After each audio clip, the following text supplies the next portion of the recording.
नमस्कार प्रेक्षकांनो, ठरलं तर मग या मालिकेच्या येणाऱ्या भागामध्ये जबरदस्त असा ट्विस्ट येणार आहे. तर प्रेक्षकांनो, कोर्टामध्ये प्रतिमाने महिपतला बघताच 22 वर्षांपूर्वीचा केला उलगडा. त्याचबरोबर इथे अर्जुन आणि रविराज काका यांना सत्य कळल्यानंतर की 22 वर्षांपूर्वी महिपतनेच प्रतिमाच्या चेहऱ्यावरती जळकं लाकूड मारलेलं आहे, हे सत्य कळल्यानंतर अर्जुन आणि रविराज काका एकत्र येत इथे महिपतला हाफ मर्डर केसमध्ये आता अरेस्ट करायला लावतात, त्याच्या विरोधामध्ये गुन्हा दाखल करतात. तर प्रेक्षकांनो, येणाऱ्या भागामध्ये कशा पद्धतीने इथे अर्जुन आणि रविराज काका महिपतला जेलमध्ये टाकणार आहेत आणि त्याला त्याच्या गुन्ह्याची शिक्षा मिळवून देणार आहेत, हे आपण सविस्तरपणे आजच्या भागामध्ये बघूया. तर प्रेक्षकांनो, आपण बघितलं की इथे महिपतनेच 22 वर्षांपूर्वी रविराज काकांच्या गाडीचा अपघात घडून आणलेला असतो. पण इथे त्याबद्दल कुणालाच काही माहिती नसतं, कारण या सगळ्यामध्ये नागराज, जो की रविराज काकांचा भाऊ आहे, तो महिपतला सामील असतो. त्यानेच इथे महिपतला सुपारी दिलेली असते. पण इथे आता या सगळ्यातून करून सवरून मात्र नागराज हा नामा निराळाच असतो. मात्र इथे आता महिपतला प्रतिमाने बघितलेलं असतं, कारण ज्या वेळेला प्रतिमा इथे आता स्वतःला वाचवण्याचा प्रयत्न करत असते, तेव्हा महिपतने जळकं लाकूड तिच्या चेहऱ्यावरती मारलेलं असतं आणि त्यामुळे ते वन अजूनही तिच्या चेहऱ्यावरती तसेच असतात. आता इथे रविराज काका ते वन आता नाहीसे व्हायला हवेत, ते चेहऱ्यावरून जायला हवेत, म्हणून इथे प्रतिमाची ट्रीटमेंटसुद्धा करतायत. तर एका छान ठिकाणी तिच्या चेहऱ्याच्या स्किनची आता ट्रीटमेंट होते आणि हळूहळू ते वन जात आहेत, जेणेकरून ते वन जातील आणि प्रतिमाच्या मनावरती 22 वर्षांपासून जो काही आघात झालेला आहे तो कुठेतरी बाजूला होईल, असं रविराज काकांना वाटत असतं. आणि त्यामुळे इथे प्रतिमाची ती आता ट्रीटमेंटसुद्धा सुरू झालेली आहे. तर प्रेक्षकांनो, आपण बघितलं इथे अर्जुनने प्रियाला लीगल नोटीस दिलेली असते, तिला बोलावलेलं असतं चौकशीसाठी. पण इथे नेहमीप्रमाणे प्रिया तिच्या सवयीप्रमाणे कांगावा करते की तुला लाज नाही वाटत का अर्जुन, तुझ्या वहिनीला तू इथे लीगल नोटीस दिलीस, माझी चौकशी करणार आहेस तू? अरे मी सांगितलं आहे ना 2 वर्षापूर्वीच की इथे आता विलासचा खून मधुभाऊंनी केला आहे, तरीसुद्धा मला किती प्रश्न विचारणार आहात? तेव्हा अर्जुन म्हणत असतो, अगं मग तू आय विटनेस आहेस ना, तू तर या केसबरोबर डिरेक्टली जोडली गेली आहेस, मग तुझी तर चौकशी होणारच, तेव्हा चौकशीला यायचं आहे. तेव्हा इथे प्रिया रविराज काकांना फोन करते आणि आता तिचा वकील म्हणून ती इथे अर्जुनला फोन करायला सांगते आणि म्हणते की मी एका वेगळ्या ट्रोमामध्ये आहे, मला या सगळ्या गोष्टीचा खूप मोठा धक्का बसला आहे, माझी तब्येत ठीक नसल्यामुळे मी चौकशीसाठी येऊ शकणार नाही, हे आता प्रियाने रविराज काकांना वाढवून सांगितलेलं असतं. तेव्हा रविराज काकांना आपल्या मुलीचा खूपच जास्त पुळका येतो आणि ते अर्जुनला फोन करून सांगतात की माझी मुलगी येऊ शकत नाही, कारण तिची तब्येत बरी नाही आहे. तिचा वकील म्हणून मी तुला रितसर फोन करून सांगतोय, ती एका वेगळ्या ट्रोमामध्ये आहे. तेव्हा अर्जुन म्हणतो, ठीक आहे, आता ती वेगळ्या ट्रोमामध्ये आहे ना, चौकशीपासून वाचण्यासाठी ती नवीन आता हे सगळं काही शोधून काढते, मला माहिती आहे ती कारणं शोधून काढते. मग आता मी एका सायकोलॉजिस्टला बोलवणार आणि त्याच्या अंडर मी हिची चौकशी करणार. तेव्हा इथे सायली म्हणत असते, पण ही चौकशी ग्राह्य धरली जाईल का कोर्टामध्ये? अर्जुन म्हणतो, उलट ग्राह्य धरली जाते, कारण इथे जर तिने काही नाटक वगैरे करण्याचा प्रयत्न केला ना, तर सायकोलॉजीमध्ये ते लोक बरोबर सगळं काही ओळखतात, सगळे टेस्ट वगैरे करतात आणि त्याच्यावरून खोटं पकडतात. तेव्हा झालीच तर त्या लोकांची आपल्याला चांगली मदतच होणार आहे, असं इथे अर्जुन म्हणतो. तेव्हा चैतन्य म्हणतो की कोर्टाकडून परवानगी घ्यावी लागेल, ती परवानगी मी घेईन. तेव्हा प्रेक्षकांनो, अर्जुन म्हणतो की आताच तू घेऊ नकोस परवानगी, थोडे दिवस जाऊ दे, तिला थोडंसं मज्जा करू दे की आता तिची चौकशी टळली म्हणून ती आनंदात राहील, पण त्याच्यामध्येच ती नक्कीच काहीतरी अशी चूक करेल, ती चूक आपल्याला पकडता येईल आणि मग कोर्टाकडून नोटीस घेतल्यानंतर आपण तिला खूप मोठा धक्का देऊ. आज जो काही धक्का दिला आहे ना, तो तिच्यासाठी पुरेसा आहे. 8 दिवस तो धक्का काही ती विसरणार नाही आहे, असं अर्जुन म्हणतो. तेव्हा इथे अर्जुनला वेगवेगळ्या आयडिया सतत सुचत असतात, त्यामुळे सायली खूपच जास्त खुश असते. त्यानंतर प्रेक्षकांनो, इथे आता पुढे जाऊन कोर्टाची हेअरिंग असते आणि त्याच्याच आधी काय झालेलं असतं, ज्या वेळेला प्रिया इथे रविराज काकांकडे आलेली असते, म्हणजे तिच्या माहेरी आलेली असते, तेव्हा महिपतने तिला फोन केलेला असतो आणि त्याच वेळेला ती नाश्ता करायला बसलेली असते आणि इथे इडली खात असतानाच तिथे आता प्रतिमा बसलेली असते. प्रतिमा तिला सांगत असते की आता सासरी आहेस, त्याच्यामुळे भांडणं उकरून काढायची नाही, भांडणं होत असतील तर शांत राहायचं, भांडणं सारखी सारखी केली तर सासरी मग आपली काय इमेज उरते, असं ती आता चांगले अनुभवाचे बोल तिला सांगत असते आणि चांगुलपणाचे सुद्धा. तेव्हा इथे प्रियाला मात्र त्याचा राग येत असतो. प्रियाला असं वाटतं की हिला सायलीची खूपच जास्त आठवण येते आणि मी इथे आली आहे तर आईला माझ्या वाटतं सहन होत नाही आहे. सायली भांडत बिंडत नाही ना, म्हणून मला सांगते की भांडू नकोस म्हणून. म्हणजे सायली चांगली आणि मी वाईट का? तेव्हा प्रियाला प्रतिमाच्या बोलण्याचा राग येत असतो आणि त्याच वेळेला इथे आता महिपतचा फोन येतो. महिपतचा फोन आल्यानंतर मोबाईलवरती त्याचं नाव आलेलं असतं आणि तेच नाव प्रतिमाने बघितलेलं असतं. प्रतिमा म्हणते की महिपतचा फोन तन्वीला, कारण इथे प्रिया फोन घेऊन लगेचच धावत पळत बाहेर जाते कारण ती घाबरलेली असते. तेव्हा रविराज काकांनी प्रतिमाला आधीच सांगितलेलं असतं की महिपत हा खूप मोठा गुंडा आहे, तो इथे बिझनेसमनसुद्धा आहे, पण त्याचबरोबर एक खूप मोठा गुंडा आहे. त्याच्या मुलीवरती विलासच्या मर्डरचा आरोप आहे आणि इथे मधुभाऊंना या केसमध्ये फसवलं जातं आहे, असं इथे मधुभाऊंचं, अर्जुनचं आणि सायलीचं मत आहे. आणि महिपत हा खूप मोठा गुंडा आहे. वात्सल्य आश्रम मर्डर केसमध्ये साक्षीच्या बरोबरीनेच महिपतचं सुद्धा नाव जोडलं गेलेलं आहे, कारण महिपत हा एक नंबरचा गुंडा आहे. हे आता प्रतिमाला रविराज काकांकडून कळलेलं असतं. तेव्हा इथे साक्षीचे वडील तर महिपत आहेत आणि महिपत हा एक नंबरचा गुंड माणूस आहे, हे आता रविराजांनी मला सांगितलं आहे. पण त्या महिपतने तन्वीला का फोन केला आहे, असा प्रश्न आता इथे प्रतिमाला पडलेला असतो प्रेक्षकांनो. आणि आता प्रतिमा म्हणते की नक्कीच काहीतरी तन्वी आमच्यापासून लपवण्याचा प्रयत्न करते. सायली कधीच खोटं बोलत नाही. सायलीने मला सांगितलं आहे की मधुभाऊंनी विलासचा खून केलेला नाही आहे, तर इथे साक्षीनेच विलासचा खून केलेला आहे आणि साक्षी हिचा बाप आहे महिपत. आणि महिपत तन्वीला फोन करतोय, याचा अर्थ सायली जे काही बोलते ते खरं तर नाही आहे ना. म्हणजे इथे तन्वीने मधुभाऊंच्या विरोधात खोटी साक्ष तर दिलेली नाही आहे ना, आणि ती महिपत आणि साक्षीची मदत करते असा संशय प्रतिमाला आलेला असतो. आणि ज्या वेळेला प्रेक्षकांनो कोर्टामध्ये हेअरिंग असते तेव्हा आता कोर्टामध्ये सगळेजण जाणार असतात. रविराज काका तर प्रियाचे वकील असतात, दामिनी देशमुख साक्षीचे वकील असतात आणि इथे आता मधुभाऊंचे वकील म्हणजे अर्जुन सुभेदार हाच आहे. तेव्हा सगळेजण आता कोर्टामध्ये हजर झालेले असतात.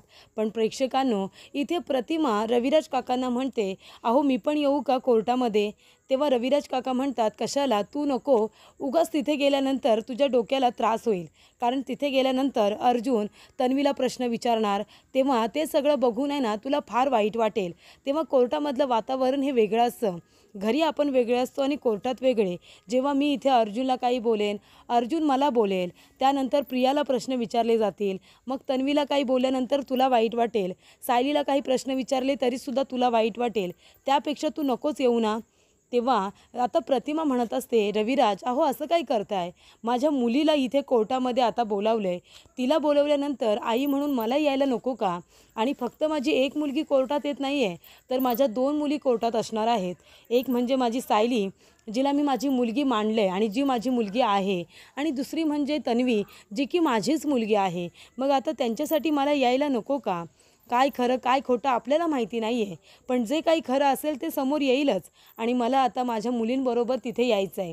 तेव्हा रविराज काका म्हणतात, ठीक आहे, पण जे काही घडेल ना त्याचा तू अजिबात स्ट्रेस घ्यायचा नाही आहे, कारण अजून तू पूर्णपणे बरी झालेली नाही आहेस प्रतिमा.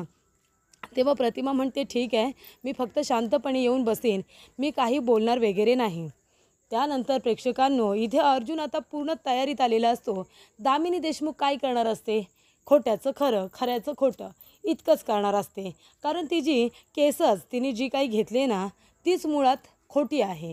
ती चुकीच्या लोकांच्या बाजूने केस लढायला आली आणि अर्जुन सत्याच्या बाजूने केस लढतोय. सत्याची कास धरून तो आत्तापर्यंत पुढे आलेला आहे. त्याला इथे खूप जास्त त्रास देण्याचा प्रयत्न करण्यात आला, पण तरीसुद्धा अर्जुनने हार मानलेली नाही आहे. त्याने प्रत्येक संकटावर मात करून तो पुढेच आलेला आहे आणि आता तो जिंकायलासुद्धा आलेला आहे. त्याचबरोबर इथे नेहमी सत्य उशिरा का होईना पण जिंकतं, हे जे काही आहे ना ते आता अर्जुन सिद्ध करून दाखवणार आहे. आणि त्यामुळे इथे तो फुलटू तयारीत आलेला असतो आणि आता प्रियाची वाट लावणार. तेवढ्यातच प्रेक्षकांनो खूप मोठा धमाका झालेला असतो. इथे आता रविराज काका हे कोर्टात आलेले असतात. प्रतिमासुद्धा येते.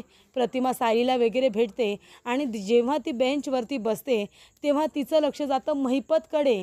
महिपत प्रतिमाला बघतो आणि खूपच जास्त घाबरतो. त्यानंतर प्रतिमा जेव्हा इथे महिपतला बघते तेव्हा ती तर पूर्णपणे आता आरडाओरडा करते. ती पूर्णपणे टेन्शनमध्ये येते आणि ती म्हणत असते की हा इथे काय करतोय. तेव्हा रविराज काका म्हणतात, काय झालं प्रतिमा. अर्जुन सायली सगळेजण धावत येतात. काय झालं प्रतिमा, काय झालं. प्रियाला माहिती नसतं की प्रतिमासुद्धा येणार आहे. प्रिया आता टेन्शनमध्ये आलेली असते. ती म्हणते ह्या प्रतिमाने अर्ध्या मेंदूच्या बाईने आता ह्या महिपतला बघितलं. हिला आता काहीतरी आठवलं असेल. 22 वर्षांपूर्वी या महिपतनेच हिला मारलं होतं हे हिला आठवलं की काय. तेव्हा इकडे प्रिया म्हणते, काय झालं बाबा, आईला तुम्ही का घेऊन आलात. बघा ना तिला त्रास व्हायला लागला. पुन्हा ती आधीसारखी करायला लागली. तेव्हा रविराज काका म्हणतात, तू जरा गप्प बसतेस का. ते विचारतात, प्रतिमा काय झालं. तेव्हा प्रतिमा महिपतकडे बोट दाखवते आणि म्हणते, हा माणूस इथे काय करतोय. अहो हा तोच माणूस आहे ज्याने माझ्या चेहऱ्यावरती जळकं लाकूड मारलं होतं. त्याच्यामुळे हे वन अजूनही माझ्या चेहऱ्यावरती आणि त्याचबरोबर माझ्या मनावरती त्याचे वन अजूनही उमटलेले आहेत. हाच तो माणूस आहे. आणि इथे आता प्रतिमा पूर्णपणे आता कॉन्शियस झालेली असते आणि ती चक्कर येऊन खाली पडते. चक्कर येऊन खाली पडल्यानंतर अर्जुन तिला उचलतो आणि तो इथे कोर्टाची माफी मागतो. तो म्हणतो की जज साहेब मला माफ करा, पण माझ्या प्रतिमा आत्याला आत्ताच्या आत्ता हॉस्पिटलला नेणं सगळ्यात जास्त गरजेचं आहे. आणि अर्जुन आता रविराज काकांना म्हणतो, सिनियर चल आधी प्रतिमा आत्याला डॉक्टरकडे घेऊन जाऊया. आणि इथे आता प्रतिमाची जी डॉक्टर आहे, जी की रविराज काकांची मैत्रीण पण आहे, त्या डॉक्टर सुप्रिया यांच्याकडे आता प्रतिमाला घेऊन जातात. प्रतिमाची ट्रीटमेंट सुरू होते. ही बातमी आता पूर्णाजीला आणि इथे प्रताप काकांना कळलेली असते. त्याच्यामुळे दोघेही खूप जास्त टेन्शनमध्ये आलेले असतात. तेव्हा पूर्णाजी म्हणते, अशी कशी माझ्या मुलीला चक्कर आली, काय झालं असेल. आणि त्या महिपतकडे बोट दाखवून ती का बरं ओरडली असेल, किंचाळली असेल. तेव्हा इथे प्रताप काका म्हणतात की नक्कीच काहीतरी तिला आठवलं असेल. तिच्या अपघाताजवळ खरोखर या महिपतचा काही संबंध तर नाही आहे ना, असा प्रश्न आता सगळ्यांनाच पडलेला असतो. तेव्हा इथे आता प्रतिमाची ट्रीटमेंट सुरू होते. प्रतिमा इथे शुद्धीवरती आल्यानंतर सगळं वातावरण शांत होतं. तेव्हा इथे रविराज काका विचारतात, प्रतिमा काय झालं होतं तुला, तू कोर्टात अचानक त्या महिपतला बघून किंचाळलीस का. तेव्हा प्रतिमा म्हणते, रविराज तो महिपत आहे ना, त्याला आज मी व्यवस्थित बघितलं. त्याचा चेहरा मला व्यवस्थित आठवतोय. तोच आहे 22 वर्षांपूर्वी आपला अपघात ज्याने घडून आणला होता ना, तो महिपतच आहे. त्याच्यामुळेच आपण तिघेजण 20 वर्ष एकमेकांपासून वेगळे होतो. तेव्हा इकडे माझी मुलगी, तुम्ही सगळे माझ्यापासून वेगळे झालात. माझ्या चेहऱ्याची ज्याने ही अवस्था केली आहे ना, हे वन जे माझ्या चेहऱ्यावरती उमटलेले आहेत, हे सगळं कुणामुळे झाले तुम्हाला माहिती आहे. त्या महिपतनेच केले. आज त्याला मी कोर्टामध्ये बघितलं आणि मला 22 वर्षांपूर्वीचा तो काळ आठवला, तो आपला अपघात आठवला, ती आग आठवली. त्या आगीतून मी स्वतःला वाचवण्याचा प्रयत्न करत होते आणि त्याच वेळेला मी महिपतला माझा हात देत होते माझी मदत करण्यासाठी. पण त्या महिपतने काय केलं, जळकं लाकूड उचललं आणि माझ्या चेहऱ्यावरती मारलं आणि मला पूर्णपणे बेशुद्ध करून टाकलं. ती भीती अजूनही माझ्या मनामध्ये आहे. 2-3 वेळा तो मला मार्केटमध्ये सुद्धा दिसला होता. आणि रविराज, मी तेव्हासुद्धा तुम्हाला सांगण्याचा प्रयत्न करत होते, पण मला नाव त्याचं अजिबात माहिती नव्हतं, म्हणून मला तुम्हाला काही सांगता येत नव्हतं. आणि तन्वी म्हणत होती की मला काहीतरी त्रास होतोय म्हणून. मी वेडी झाली असं वाटते का तिला. मी त्या महिपतला माझ्या डोळ्याने आता कोर्टामध्ये बघितलं आणि तो काळ माझ्यासमोर उभा राहिला. तोच तो माणूस आहे ज्याने माझ्या चेहऱ्याची ही अवस्था केली आहे, ज्याने माझ्या मनावरती ते घाव केलेत. तेव्हा इथे प्रेक्षकांनो आता रविराज काका म्हणतात, सुप्रिया हे सगळं जे काही आता प्रतिमा म्हणाली ते सगळं खरं असेल का. तेव्हा सुप्रिया म्हणते, का खरं नसेल, ती काही वेडी वगैरे नाही आहे, तिला सगळं काही आठवतं आहे, तिच्यावरती कसलाही परिणाम झालेला नाही आहे रविराज. अरे कोण म्हणतं, तुझ्या मुलीला सांग, तिच्यासमोर सारखं सारखं असं म्हणू नकोस म्हणून, नाहीतर ती त्याचं टेन्शन घेईल.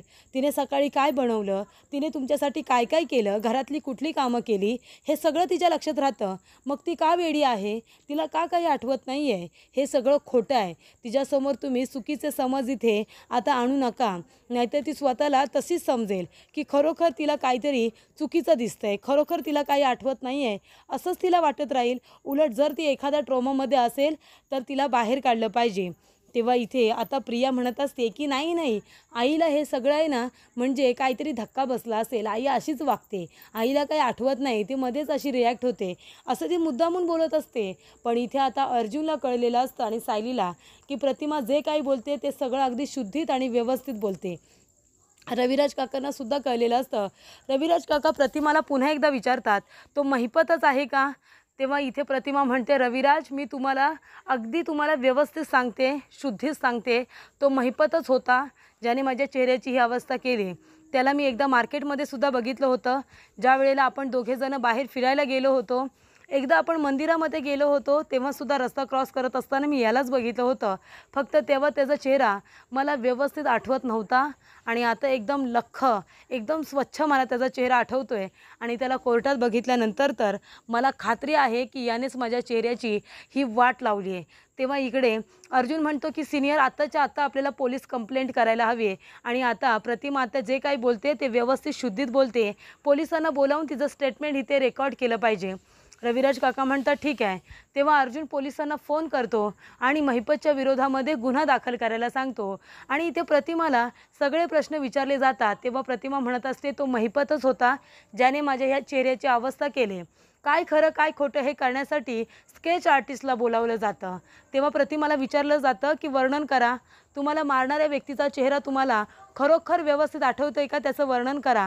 आणि तिने आता महिपतचे केस, महिपतची मिशी, दाढी, डोळे सगळं काही अगदी हुबेहूब सांगितलेलं असतं, वर्णन केलेलं असतं आणि त्याचं स्केच इथे छान पद्धतीने अगदी स्केच आर्टिस्टने तयार केलेलं असतं आणि तो दुसरा तिसरा कोणी नसून महिपतच असतो हे त्यांच्या लक्षात आलेलं असतं.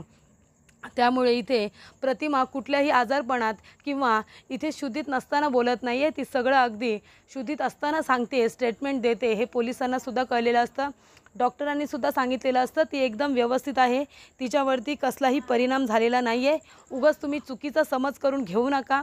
त्यानंतरला इथे आता प्रतिमाच्या सांगण्यावरून रविराज काकांनी आणि अर्जुनने कंप्लेंट आता इथे नोंदवलेली असते, गुन्हा दाखल केलेला असतो महिपतवरती आणि हाफ मर्डर केसमध्ये इथे आता महिपतला अरेस्ट करण्याचं वॉरंट पोलिसांनी काढलेलं असतं. आणि त्याचबरोबर अर्जुन, रविराज काका आणि इथे इन्स्पेक्टर पवार हे सगळेजण आता महिपतच्या घरी गेलेले असतात आणि तिथे छान इथे प्रिया आता मजा करत बसलेली असते. त्यांच्याबरोबर तिला वाटत असतं की प्रतिमा आता वेडी आहे असं समजून तिचं स्टेटमेंट खोटं आहे असं सगळेजण गृहीत पकडतील, पण तसं अजिबात काहीही होत नाही. जेव्हा इथे आता इन्स्पेक्टर आणि त्याचबरोबर सगळेजण रविराज काका आणि अर्जुन त्या ठिकाणी जातात तेव्हा प्रिया आणि नागराज दोघेजणं लपून बसतात रूममध्ये आणि इथे इन्स्पेक्टर साहेब म्हणतात की महिपत शिखरे, आम्ही तुम्हाला इथे अरेस्ट करायला आलेलो आहोत, तुमच्या विरोधामध्ये वॉरंट आलेला आहे. तेव्हा महिपत म्हणतो, पण का? तेव्हा 22 वर्षांपूर्वी तुम्ही प्रतिमा किल्लेदार यांना मारण्याचा प्रयत्न केला होता, त्यांच्या चेहऱ्यावरती तुम्ही जळकं लाकूड मारलं, याचाच अर्थ तुमच्यावरती हाफ मर्डर केस याचा गुन्हा दाखल झालेला आहे आणि तुम्हाला चौकशीसाठी आता अरेस्ट करण्यात येते आहे असं इकडे इन्स्पेक्टर साहेबांनी सांगितलेलं असतं. आणि अर्जुन आणि रविराज काकांनी आता प्रतिमाच्या स्टेटमेंटवरून महिपतला जेलमध्ये टाकण्याची पूर्ण तयारी करण्यात आलेली असते.